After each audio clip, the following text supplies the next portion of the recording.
Hey guys, welcome back to Charlie's Kitchen. আমি একটা হাঁসের মাংস নিয়ে চলে আসলাম। তো হাঁসের মাংসটা আমার কষা হয়ে গেছে, দেখতে পাচ্ছেন। আমি অনেক দিন পরে হাঁস কিনলাম এবং হাঁসের মাংসটা রান্না হচ্ছে।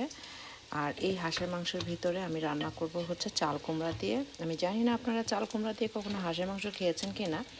সো দেখতে পাচ্ছেন খুব সুন্দরভাবে কষা হয়ে গেছে। এখন আমার চাল কুমড়াটা এখানে আমি কেটে রেখেছি। তো যেটা করব, এই চাল কুমড়া দিয়ে আমি অনেক দিন ভাবছি হাঁসের মাংস খাবো, খাওয়া হচ্ছিল না, বাট ফাইনালি চাল কুমড়া কিনে নিয়ে আসছিলাম, বড় বড় করে কেটেছি। আর হাঁসটা দেখতে পাচ্ছেন অনেক সুন্দর কালার এসেছে।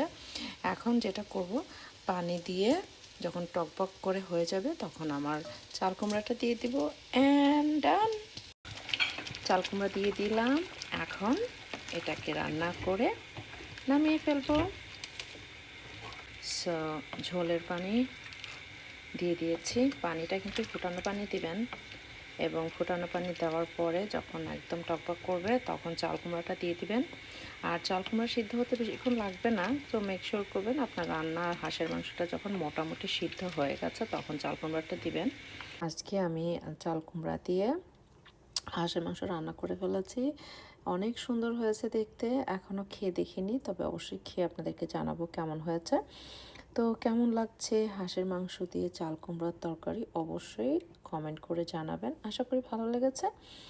খোদা হাফেজ।